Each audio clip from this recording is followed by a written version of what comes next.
mulai dari nikmat hingga nikmat besar, nikmat kecil contoh. Bismillahirrahmanirrahim.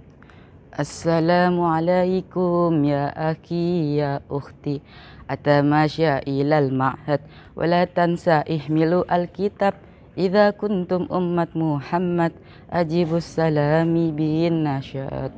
Assalamualaikum, assalamualaikum, assalamualaikum warahmatullahi ta'ala wabarakatuh.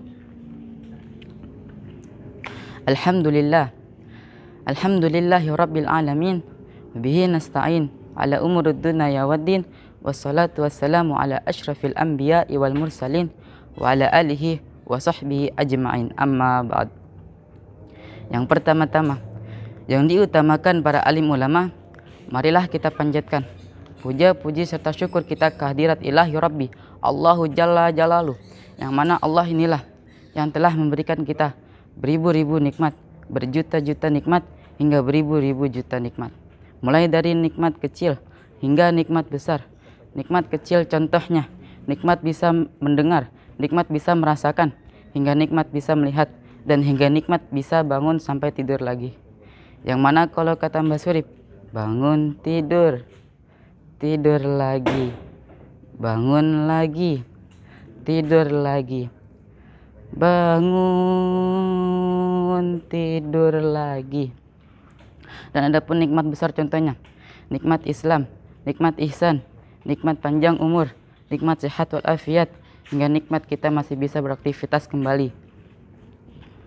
Maka dengan itu kita diwajibkan bersyukur kepada Allah sebagaimana firman-Nya Allah surat Ibrahim ayat 7 yang berbunyi, Bismillahirrahmanirrahim, la in syakartum la azidannakum wa la in kafartum inna azabi lasyadid. Apa kata Allah? La in syakartum la azidannakum. Barang siapa yang mensyukuri nikmatku, maka akan kutambahkan nikmatku yang lainnya. Tapi sebaliknya, apa kata Allah? Wala in kafartum. Barang siapa yang mengkufri nikmatku, siapapun ia, gubernur kah ia, DPR kah ia, presiden kah ia, sekalinya ia mengkufri nikmatku, apa kata Allah? Inna azabi lasyadid. Sesungguhnya azabku sangatlah pedih. Yang kedua, sholawat bertangkikan salam, berdaunkan cinta, dan berakarkan kasih sayang kepada baginda besar umat Islam, pendobrak pintu revolusi, reformis Islam, penegak kalimat tauhid, la ilaha illallah. Siapakah beliau? Beliau adalah Habibi wa Habibina, Syafi'i wa Syafi'ina, Maula wa Maulana Muhammadin, Allahumma sholli alaihi, yang mana diutus di muka bumi ini hanya untuk memperbaiki akhlak-akhlaknya manusia saja. Nabi Muhammad SAW bersabda, Innama bu'ithu liutammima makarimal akhlak. Sesungguhnya aku diutus di muka bumi ini hanya untuk memperbaiki akhlak-akhlaknya manusia saja. Baiklah, berbicara tentang bulan Ramadan. Bulan Ramadan adalah bulan yang disucikan oleh Allah, di mana di bulan itu banyak amal-amal yang dilipat gandakan oleh Allah. Dan kaum muslimin muslimat yang berada di jalan Allah akan berbondong-bondong untuk mendapatkan amal-amal itu, dan akan memperebutkan amal-amal itu. Tapi di balik itu semua, ada orang yang merugi pada saat bulan Ramadan.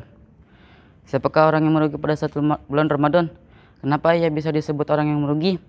Karena Allah sudah memberikan nikmat besar kepadanya. Allah sudah memberikan kepadanya nikmat bulan Ramadan, namun ia malah melalaikannya dan ia malah mendustakannya. Maka celakalah orang yang semacam ini. Sesungguhnya banyak amal-amal yang apabila kita kerjakan akan mengurangi dosa-dosa kita yang telah lampau dan akan menambahkan pahala-pahala kita.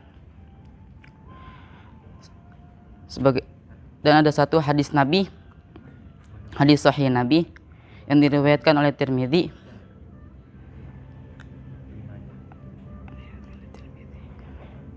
Ragima anfun dakhala alaihi ramadana thumma salakha qabla an yaghfirullah. Sungguh celaka orang yang sudah bertemu dengan bulan Ramadan, tapi kemudian Ramadan itu berakhir dan dalam keadaan Allah belum mengampuni dosa-dosanya. Demikianlah yang Nabi sampaikan. Seperti yang saya ucapkan tadi, banyak amal-amal yang apabila kita lakukan, yang apabila kita kerjakan, akan menambahkan pahala-pahala kita dan akan mengurangi dosa-dosa kita yang telah lampau. Semisal contohnya, kita bisa bersalawat kepada baginda Nabi, kita bisa berpuasa, mengerjakan sholat-sholat sunnah, dan sebagainya. Nabi Muhammad SAW bersabda, "Man shoma Ramadan dan imanan ihtisaban, ghufira lahu ma taqaddama min dhanbihi." Barang siapa yang berpuasa pada saat bulan Ramadan karena iman dan ketakwaan kepada Allah, maka Allah akan mengampuni dosa-dosanya yang telah berlalu. Nabi Muhammad SAW juga bersabda, "Man qoma Ramadan dan imanan ihtisaban, ghufira lahu ma taqaddama min dhanbihi." Barang siapa yang mengerjakan salat tarawih pada saat bulan Ramadan karena iman dan ketakwaan kepada Allah, maka Allah akan mengampuni dosa-dosanya yang telah berlalu. Dan Nabi pun juga bersabda dalam sabdanya, "Man qoma lailatal qadri imanan ihtisaban, ghufira lahu ma taqaddama min dhanbihi." Barang siapa yang mengerjakan salat malam dan salat malam itu bertepatan dengan malam Lailatul Qadar, maka Allah akan mengampuni dosa-dosanya yang telah berlalu. Dan Allah juga sudah memberikan kita banyak waktu pada saat bulan Ramadan. Allah sudah memberikan kita 29 hari hingga 30 hari lamanya pada saat bulan Ramadan. Banyak amal-amal yang disyariatkan pada saat bulan Ramadan yang akan mengampuni dosa-dosa kita yang telah berlalu. Semisal contohnya yang sudah saya ucapkan seperti tadi. Bersolawat kepada baginda Nabi, bersodakoh, dan lain-lain sebagainya. Maka orang yang merugi pada saat bulan Ramadan, orang yang celaka pada saat bulan Ramadan, maka Allah sudah memberikan nikmat besar kepadanya, namun ia melalaikannya seperti tadi yang saya ucapkan juga. Maka sungguh ia adalah orang yang ceroboh dan ia adalah orang yang teledor. Maka puasanya adalah puasa yang sangat tidak berkualitas. Salat malamnya adalah salat malam yang sangat tidak berkualitas. Salat tarawihnya ia hanya mendapatkan kelelahan dan kecapean saja yang ia lakukan pada saat salat tarawih. Semoga Allah menjauhkan kita dari orang-orang yang merugi pada saat bulan Ramadan. Cukup sekian yang bisa saya sampaikan. Kurang lebihnya mohon maaf. Unzur makola walatan zur mankola. Lihat apa yang dikatakan, jangan lihat siapa yang mengatakan. Wabillahi taufiq wal hidayah. Wassalamualaikum warahmatullahi wabarakatuh.